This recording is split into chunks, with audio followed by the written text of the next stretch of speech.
Para mim, a fotografia consiste no reconhecimento imediato no curso de uma fração de segundo, tanto o sentido do acontecimento quanto da exata organização dos volumes, que comporão expressivamente o significado da cena. Essa frase foi dita pelo francês Henri Cartier-Bresson. A primeira fotografia no mundo foi tirada em 1826 e é atribuída ao também francês Joseph Nicéphore Niepce. Contudo, a invenção da fotografia não é obra de um só autor, mas de muitos pesquisadores. A história da fotografia está, portanto, diretamente ligada ao estudo da luz e dos fenômenos ópticos. Boa noite. No programa de hoje eu converso com o professor de História da Fotografia, Afonso Rodrigues. Tudo bem, Rodrigues? Tudo bem. Seja bem-vindo ao programa Curto Circuito. Prazer imenso Afonso, estar aqui. Vamos começar falando. Esse mês a gente está comemorando o Dia da Fotografia. Sim. Daí a fotografia hoje é uma rotina na vida de todas as pessoas. Basicamente. Fala um pouquinho da primeira fotografia tirada em 1826 para a gente. Como você já falou aí na apresentação do programa, ela foi uma convergência de vários experimentos que estavam acontecendo no momento, questões históricas, políticas e por aí vai, que fizeram com que a Europa implementasse uma série de pesquisas, por exemplo, na área da química, tá? Culpa da indústria da moda, diga-se de passagem, porque havia um boicote à Inglaterra, que fazia os têxteis, então a Europa precisou fazer têxteis. E então a indústria química cresceu. Com o crescimento da indústria química, os pesquisadores tiveram acesso mais fácil a uma série de produtos químicos. E aí começaram essas experiências a pipocar no território europeu. Mas na França é que acontece essa experiência, né, feita pelo Niepce, que acabou gerando o termo heliografia. O termo fotografia, na verdade, foi criado aqui no Brasil, tá? Por um pesquisador francês que morava aqui, e ele fez um processo de impressão gráfica, tá? E nesse processo ele inventou um sistema de gravar com luz, tá? E ele deu o nome a esse invento de fotografia. O que a gente pode até traduzir, né? O que é escrita pela luz. Foto, luz, grafia escrita, né? Escrita pela luz. Já né? o Niepce, por sua vez, ele chamou de heliografia porque era escrito pelo sol, tá? Inclusive o Baudelaire escreve um texto incrível sobre a invenção da primeira fotografia, falando sobre a adoração da luz, né, pelas pessoas que quando viram a fotografia se encantaram. O que acontece nessa experiência é que ele conseguiu um produto químico que era passado sobre uma placa de metal. Até hoje, esse termo está mudando um pouco, mas nossa geração chamava muito fotografia de chapa. O Hercule Florence, aqui no Brasil, ele também usava uma chapa de metal com produto químico. E o Niepce na Europa fazia a mesma coisa. Então ele pegava uma placa de metal, colocava um produto químico sensível à luz, expunha numa caixa escura, que era uma caixa que era originada num processo histórico de desenhar, que era a câmara obscura, que era um sistema que não havia lente, era só uma caixa escura com um ponto, um buraquinho por onde entrava a imagem, é um princípio da física, e aquilo gravava a imagem nessa placa sensibilizada. O grande desafio do Niepce, na verdade, foi como ele ia fixar a imagem na chapa. Ele conseguia gravar a imagem pela luz, ele tirava a imagem, mas a imagem, à medida que era exposta novamente à luz, ela ia apagando. E ele, então, faz lá toda uma pesquisa para conseguir fazer com que essa imagem ficasse na placa. Dizem que há uma história muito peculiar por trás disso, esse tipo de acontecimento, vamos chamar aleatório ou casual, faz parte de uma série de invenções, né? Volta e meia a gente escuta isso em outras invenções da humanidade, que o acaso acaba apontando o caminho. Dizem que ele gravou a chapa e ele tinha um compromisso, ele pôs dentro de um guarda-roupa na casa dele, que era escuro, fechou, foi fazer o que ele tinha que fazer, e quando ele voltou, estava fixada a imagem. E aí ele se perguntou o que aconteceu. Foi a descoberta por acaso. Sim, né? Tinha um termômetro de medir temperatura dentro do armário, estava quebrado. O vapor do mercúrio é que fixou a imagem. Então aí sim foi inventado um processo completo de gravação pela luz numa chapa sensibilizada quimicamente, que é o que a gente chama hoje de fotografia. Uma curiosidade também em cima disso é o tempo que se demorava para fazer uma exposição, né? Alguns estudiosos falam que ele demorou quase 20 minutos para fazer essa chapa. que ele colocou em frente à janela da casa dele e deixou exposto e obteve lá o resultado. O registro sim, da o imagem, registro que né? ele queria. Há controvérsia porque tem gente que fala que foram 12 minutos, outros pesquisadores falam que foi 20, porque tem anotações dele sobre isso. Mas, inclusive, atrás da fotografia, ele escreveu uma série de coisas, dados técnicos sobre essa fotografia. Mas não tem especificado esse tempo de exposição. Tem uma curiosidade também, Leão, a respeito dessa imagem, que ela ficou sumida 50 anos. Não sabia onde essa imagem estava. E um dia ela foi descoberta num sótão de uma casa na França, e emoldurada, bem danificada, pôde-se identificar, porque haviam essas anotações atrás, num papel que ele colou. Da autoria, né, da fotografia. Um resumo técnico do que era aquilo, e aí sim começaram através de restauro, e conseguiram puxar a imagem novamente, e é essa imagem que a gente conhece hoje. As fotografias que hoje são consideradas, né, que eram consideradas desenhos nas cavernas, né, aquelas imagens, elas de fato podem a gente hoje considerar como fotografias, não nesse sentido que a gente percebe de captação da imagem, mas no sentido de reprodução de uma realidade? Pois é, o que acontece é o seguinte, a gente tem hoje um conceito que eu acho que acho até interessante colocar, porque o seu programa é visto por muitos acadêmicos, né? Pessoas que são interessadas nesse entrelace cultural que existe hoje. Tem um conceito, Eduardo, hoje, que é o conceito do que é escritura. A gente relaciona escritura com literatura, ou seja, escrever é colocar um texto sobre uma superfície, um papel. Só que isso já foi filtrado e hoje se considera escritura todas as intervenções gráficas sobre uma superfície. Então, a fotografia é considerada escritura, o cinema é considerado escritura e por aí vai. E nesse desdobramento, se a gente olhar a captação e o registro da imagem como um processo de escritura, sim, aquilo que havia nas paredes das cavernas pode ser considerado uma interface registro, com a né? fotografia, tá? Não podemos pegar o radical fotografia, né? Porque aquilo não foi feito com a luz do sol, mas é uma escrita, é um tipo de escrita, e a fotografia é um tipo de escrita. Então, há aí uma semelhança, há aí vou usar essa palavra, uma interface? Há sim. E essa fotografia de hoje difere bastante em termos de registro, de significados. Que a fotografia chegou a ponto de concorrer com as artes plásticas num determinado momento, somente na Europa. Né? Acreditava-se que as artes plásticas seriam extintas, que a fotografia veio substituí-la. Tanto é que muitos artistas plásticos naquele período não concordavam muito com a fotografia, não gostavam, não trabalhavam com a fotografia. No entanto, ela veio, superou e as artes plásticas continuam e a fotografia cada vez mais forte. Tá. O que aconteceu, na verdade, é aquele choque de tecnologias, né? Hoje não se discute aí amplamente se o livro vai ser extinto pelos e-books. O tempo dirá, tá? Já sabemos que talvez não. As duas coisas podem conviver harmonicamente por uma série de motivos e conceitos. Afonso, e como é que ficam, então, as artes plásticas nesse sentido? Pois é, o que acontecia é que as artes eram responsáveis pela representação da imagética, né?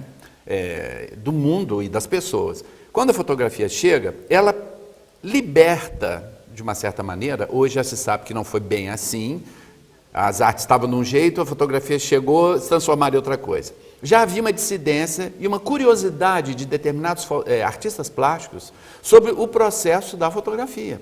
Muitos deles já fotografavam quando começa a acontecer essa mudança, a libertação das artes visuais, da representação fiel, entre aspas, do mundo.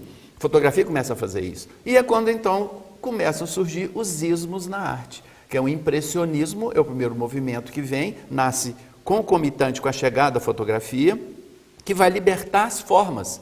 Então, as artes realmente vão tomar um outro rumo a partir daí e delegam para a fotografia uma série de funções ou compromissos que ela tinha, né? E foi um grande avanço, porque às vezes a gente pensa muito na história da fotografia como a chegada de uma tecnologia e como essa tecnologia viabilizou uma série de questões relacionadas à captação da imagem, mas o que a fotografia trouxe, assim como qualquer tecnologia traz, foi uma mudança no pensamento.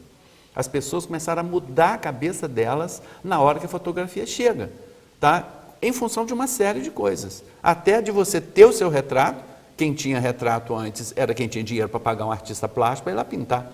E agora não, você começa a ter posse da sua imagem, e na posse da sua imagem você começa a projetar uma série de coisas sobre a imagem sua e dos outros, como, por exemplo, a presentificação do ausente, né? Que é uma coisa que até hoje nós temos. Antes a gente andava com fotografia de quem a gente gostava na carteira, hoje a gente anda com fotografia de pessoas que a gente gosta no celular, como se aquela pessoa se presenciasse ali, né? Se fizesse presente no seu dia a dia, na sua vida, e outras coisas, como por exemplo, fotografia, começa a fotografar o mundo. As pessoas começam a ver lugares que elas não viam, não conheciam. Você começa a ter acesso, então, a interiores de palácios, interiores de hospitais, viagens ao Egito, viagens à África. Isso transforma até o fotojornalismo, né? Que vai ter um impulso grande, porque os depoimentos de guerra ou de fatos políticos, seja o que for, eram narrativas orais ou, no máximo, uma ilustração. E aí os fotógrafos começam aí registrar os embates, né, as batalhas, seja o que for, e trazer para o mundo outras realidades, ou seja, o pensamento da humanidade começa a abrir. E aí os artistas plásticos partem para um outro compromisso relacionado a essa abertura de pensamento e compreensão do mundo, e a fotografia vai ficar por conta de outra representação. Sempre através dos seus próprios registros, né? Com certeza. Afonso, vamos dar uma pequena parada e no segundo bloco, aqui no Culto Circuito, nós vamos conhecer a fotografia no Brasil. Até já.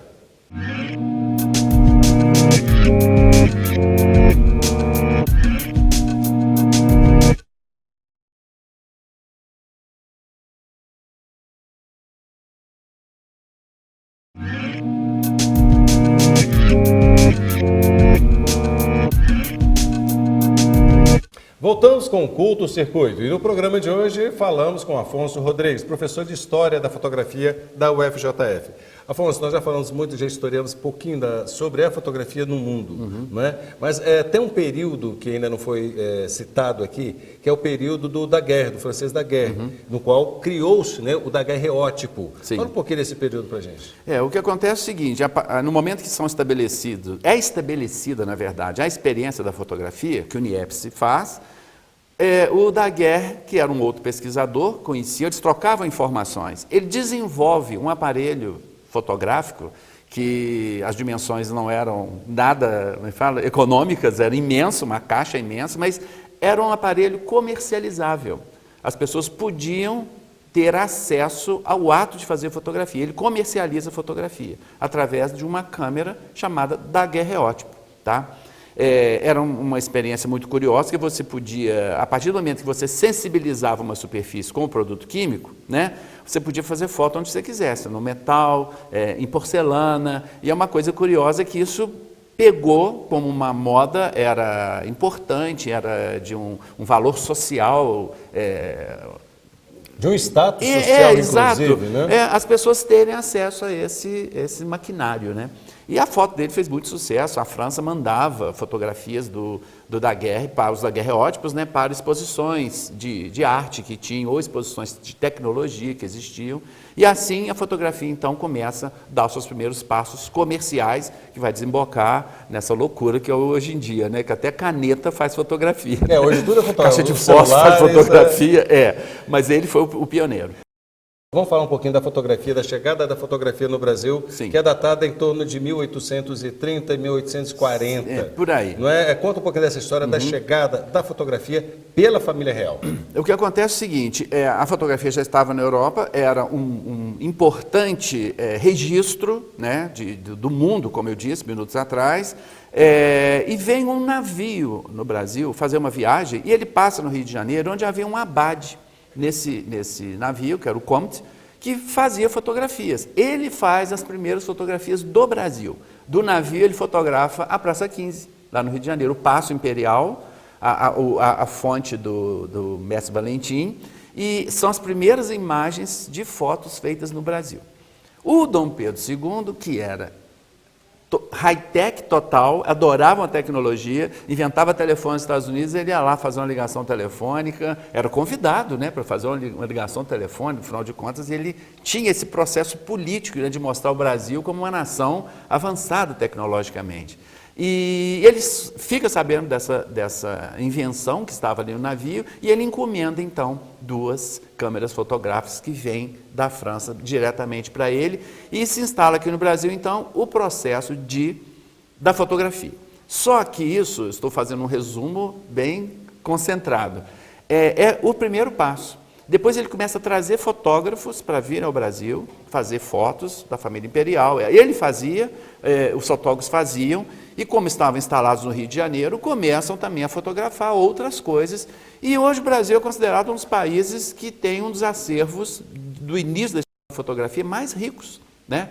Inclusive uma curiosidade, que não chega a ser curiosidade, porque é um fato tão importante que sai da esfera do curioso e se torna um fato histórico, né?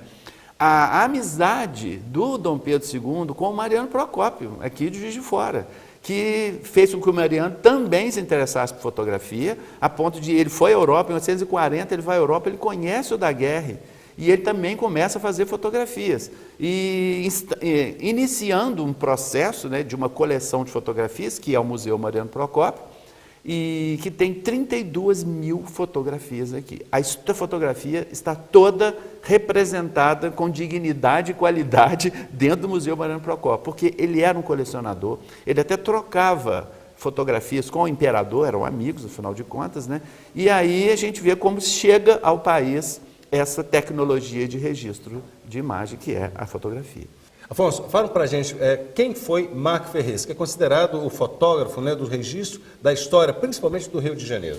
O que acontece, assim, com a chegada da tecnologia da fotografia no Brasil, começam a vir os fotógrafos, né, da Europa, inclusive vem uma série de fotógrafos alemães que fazem, assim, um registro incrível do Brasil nesse período, fotos importantes historicamente, depoimentos importantes históricos, por exemplo, o período da abolição da escravatura, por exemplo, é muito bem registrado por esses fotógrafos que chegam aqui. O Albert Henschel faz assim uma coleção de imagens curiosas, não só no Rio, mas Salvador, Recife.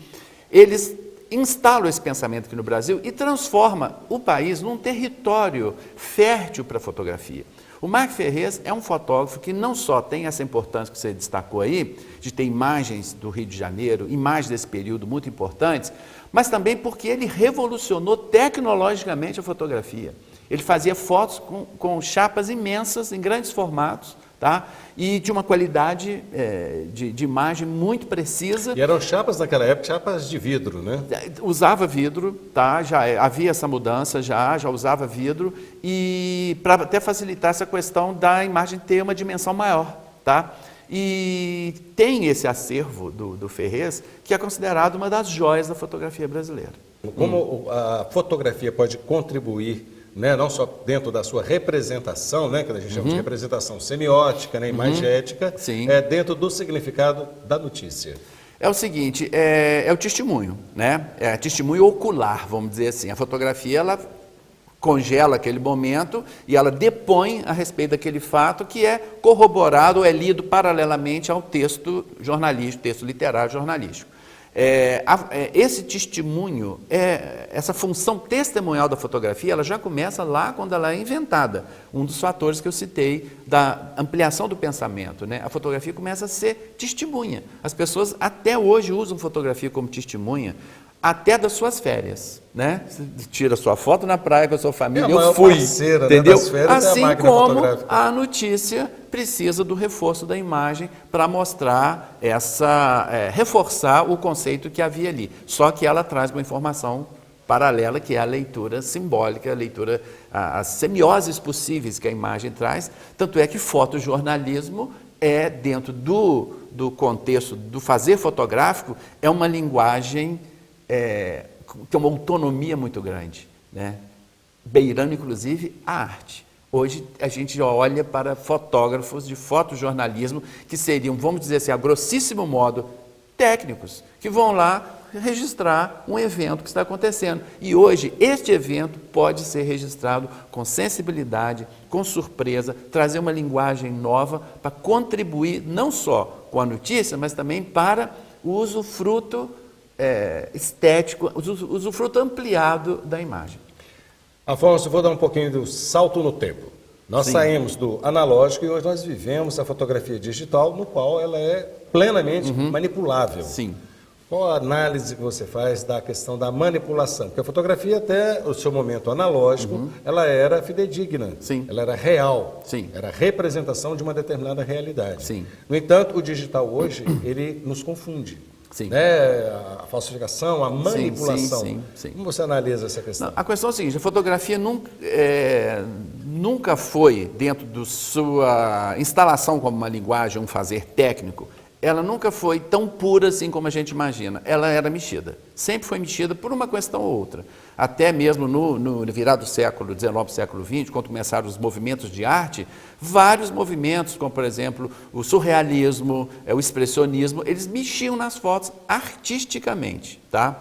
Então, mexer em fotografia é normal, tá? Quem vai para o laboratório, né, Leão, como a gente pegou a analógica aí, a gente sabe que lá dentro você pode aumentar o contraste, mexer na sombra, melhorar uma área ou outra. Colocar até alguns efeitos, inclusive, né, na fotografia, então, na assim, revelação. Essa questão testemunhal da fotografia, quando ela tinha o fazer analógico, ela já era um pouco questionada, precisava ter uma confirmação de que ela não tinha sido mexida, porque podia, por exemplo, trocar a placa de um carro, colocar personagens, a história política do mundo conta muito isso, né? A Revolução Russa foi muito fotografada e durante determinado período eles tiravam das fotografias determinados personagens que não interessavam que aparecessem nas fotos, né? Quer dizer, havia uma manipulação política aí. Então, mexer em fotos sempre existiu. Hoje isso virou prática diária. Você, através dos softwares da imagem, com a chegada da fotografia digital, você consegue mexer fartamente na fotografia, a ponto de, no comentário jurídico, para você hoje ter uma fotografia servindo como prova testemunhal, tem que passar por um expert para dizer que não foi mexido, tá? Porque isso dá para fazer. E no campo, por exemplo, da publicidade e propaganda, hoje existe aí uma série de questões relacionadas à imagem publicitária, especialmente naquela que pode haver uma distorção da autopercepção, no caso, vou citar um caso explícito, as adolescentes que transformam a sua percepção de corpo, de beleza, em função de imagens publicitárias que são mexidas. As pessoas não são tão perfeitas como está na revista. E não são nem tão bonitas, talvez. E nem tão magras, né? Que é o grande problema, um dos problemas dessa distorção, né? A pessoa querer ter um corpo impossível de chegar nele, que não seja por uma anorexia, seja o que for. Hoje existe já um encaminhamento de que toda foto publicitária que for mexida tem que ter no pé da página uma observação. Esta foto foi alterada digitalmente, porque é fato e a gente tem que ter noção disso para não ter uma visão distorcida. Então, isso que você está dizendo aí da fotografia hoje, dessa manipulação, é fato. A gente faz isso até em casa com o Photoshop da vida, né? Mas o que ampliou, Leão, foi o uso, né? Todo mundo tem acesso a essa. Todo mundo que tem interesse e lê lá um tutorial simples tem acesso à alteração da imagem. Então, é muito atual isso. As pessoas aceitam isso de uma certa forma. Afonso, é só para a gente, o nosso tempo está acabando. Eu queria saber, foi o Mariano Procópio que trouxe a fotografia para Juiz de Fora. De lá para cá, como você analisa a fotografia? Rapidamente. Bem, a fotografia de Juiz de Fora teve momentos assim, coerentes com o próprio desenvolvimento da fotografia no Brasil, que foi a chegada de fotógrafos profissionais que se instalaram na cidade, alguns com funções técnicas, outros com funções sociais, que é o caso do Santos e do Brecha, dois nomes da fotografia de Juiz de Fora, que tinham seus estúdios, que fotografavam desde famílias, né, ou fotografias técnicas. O acervo que o Santos tem das mudanças urbanas de Juiz de Fora é um dos maiores documentos que essa cidade tem. A gente quer saber o que foi que aconteceu nessa cidade, olha o acervo do Santos, lá que tem está tudo lá, está tudo lá. E esse fator de ter na cidade, pelo próprio dinheiro que circulava em Juiz de Fora era uma metrópole, né, industrializada. E o dinheiro que circulava aqui teve uma produção de fotografia muito grande. Os acervos das famílias de Juiz de Fora de fotografia são enormes e tem um depoimento muito grande, porque arquivo de imagem, só para a gente dar o laço final no seu comentário, ele é igual arqueologia ou geologia. São várias camadas. Você pega uma caixa com fotografias, você pode olhar essa caixa de várias maneiras diferentes. Desde a questão social, o papel da mulher, o papel do homem, a indumentário como mudou, a decoração, os móveis, a arquitetura, está tudo ali. Basta você olhar com esse olho armado do Murilo Mendes. A gente tem que ter o olho pronto e educado para ver o que está ali. Então, a cidade tem, e até hoje Juiz de Fora se desenvolve muito a questão da fotografia, até pela própria popularização desse fazer. Tomara que continue crescendo cada vez mais, que a fotografia Tomara. sempre registre né, a história, não somente de Juiz de Fora, como também de todo o planeta. Afonso, queria agradecer muito a sua presença aqui no programa Culto Circuito. Foi meu. Tá? Sucesso sempre nos seus trabalhos Pra voltados nós todos, à imagem, né, à fotografia. E a sua equipe também. Muito obrigado. Para nós todos. Obrigado. E o Culto Circuito fica por aqui, mas continua na web. Você pode assistir aos programas já exibidos no nosso canal no YouTube, além de participar e sugerir pautas através do nosso Facebook e Twitter. Então todos uma boa noite e até semana que vem. Tchau.